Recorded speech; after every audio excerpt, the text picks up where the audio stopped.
കുട്ടികളിലെ തുമ്മൽ നിസ്സാരമാക്കരുത്. കുട്ടികളിലെ തുടർച്ചയായ തുമ്മലിനെ നിസ്സാരമായി കരുതണ്ട. ആസ്മ മുതൽ മൂക്കിൽ ദശ വളരുന്ന അവസ്ഥയ്ക്ക് വരെ അലർജി മൂലമുള്ള തുമ്മൽ കാരണമാകാം. കുട്ടികളെയാണ് അലർജി തുമ്മൽ കൂടുതലായി പിടികൂടുക. പ്രായമേറുന്തോറും രോഗത്തിന്റെ തീവ്രത കുറയും. പുക, പൂമ്പൊടി, പാറ്റ, ഈച്ച, കൊതുക് മുതലായ പ്രാണികൾ, നനവുള്ള ഭിത്തിയിലും മറ്റും വളരുന്ന പൂപ്പൽ ഇവയൊക്കെ കുട്ടികളിൽ അലർജിയും തുമ്മലും ഉണ്ടാക്കിയേക്കാം. തുടർച്ചയായ തുമ്മലിനൊപ്പം മൂക്കടപ്പ്, ജലദോഷം, മൂക്കുചൊറിച്ചിൽ, കൺപോള ചൊറിഞ്ഞു തടിക്കുക തുടങ്ങിയ പ്രശ്നങ്ങളും ഉണ്ടാകാറുണ്ട്. മൂക്കിനുള്ളിലെ അലർജിയെ തുടർന്ന് മൂക്കും ചെവിയും തമ്മിൽ ബന്ധിക്കുന്ന നാളിക്ക് വീക്കമുണ്ടാകാം. കാലക്രമേണ കേൾവിക്കുറവ് ഉൾപ്പെടെയുള്ള ചെവിയുടെ തകരാറുകൾ ഉണ്ടാകാനിടയുണ്ട്. മൂക്കിന് മുകളിലും ഇരുവശങ്ങളിലുമായി സ്ഥിതി ചെയ്യുന്ന വായു അറകളെ, സൈനസുകൾ, മൂക്കുമായി ബന്ധിപ്പിക്കുന്ന നാളികൾ അടഞ്ഞ് സൈനസൈറ്റിസ് ഉണ്ടാകാം.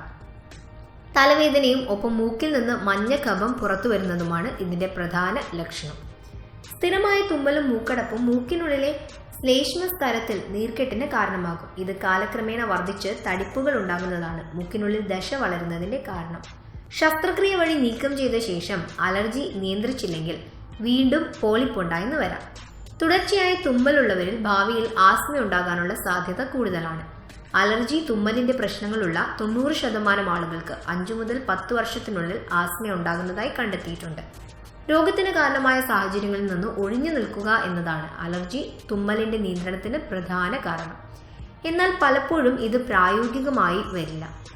ആന്റി ഹിസ്റ്റമിൻ മരുന്നുകളാണ് ചികിത്സയ്ക്ക് പ്രധാനമായി ഉപയോഗിക്കുക. മൂക്കിലേക്ക് നേരിട്ടടിക്കുന്ന സ്പ്രേ ആണ് അലർജി തുമ്മലിന് ഏറ്റവും നല്ല മരുന്ന്. സ്റ്റിറോയിഡുകളും ആന്റി ഹിസ്റ്റമിക് മരുന്നുകളുമാണ് സ്പ്രേ രൂപത്തിൽ ഉപയോഗിക്കുക.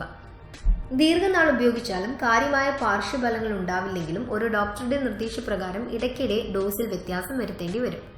തുമ്മൽ ആസ്മയിലേക്കുള്ള ഒരു അതിവേഗ പാതയാണെന്ന് പറയാം. ഏകദേശം 75 മുതൽ 85% വരെ ആസ്മ ബാധിതർ ഏതെങ്കിലും തരത്തിലുള്ള അലർജിയുള്ളവരാണ്. പൊടിപടലങ്ങൾക്കിടയിലെ ചെള്ളും പൂക്കളുടെയും സസ്യങ്ങളുടെയും പരാഗരേണുക്കളും ആസ്മ ഉണ്ടാകുന്നതിലെ പ്രധാന പങ്ക് വഹിക്കുന്നു.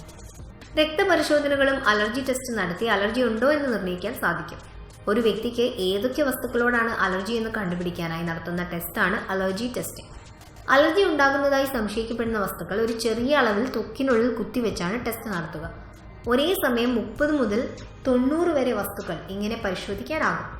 കയ്യിലോ പുറത്തോ ആണ് ടെസ്റ്റ് ചെയ്യുന്നത്. അലർജി ഉണ്ടെങ്കിൽ 20-30 മിനിറ്റുകൾക്കുള്ളിൽ കുത്തിവെച്ച ഭാഗം ചുമന്ന് തടിക്കും. തുമ്മലിൽ നിന്ന് അകന്നു നിൽക്കാൻ പ്രധാനമായി ശ്രദ്ധിക്കേണ്ട കാര്യങ്ങൾ എന്തെല്ലാമാണെന്ന് നോക്കാം. വീട്ടിലെ മുറികൾ വൃത്തിയായി സൂക്ഷിക്കുക. നനഞ്ഞ തുണി കൊണ്ട് തറയും വാതിലും ജനലുകളും തുടച്ചു വൃത്തിയാക്കുക. അലർജിയുള്ളവർ മാസ്ക് ഉപയോഗിച്ചോ തുണി കൊണ്ട് വായും മൂക്കും മൂടിയോ വേണം മുറി വൃത്തിയാക്കാൻ. കഴിയുമെങ്കിൽ വാക്വം ക്ലീനർ ഉപയോഗിക്കുക. കിടപ്പുമുറിയിൽ പുസ്തകങ്ങളും തുണികളും കൂട്ടിയിടരുത്.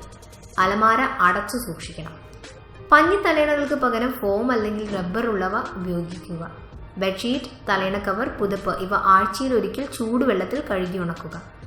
വളർത്തുമൃഗങ്ങളെ വീട്ടിനുള്ളിൽ കടക്കാൻ അനുവദിക്കരുത്. അവയുമായുള്ള അടുത്ത സഹവാസം ഒഴിവാക്കുക.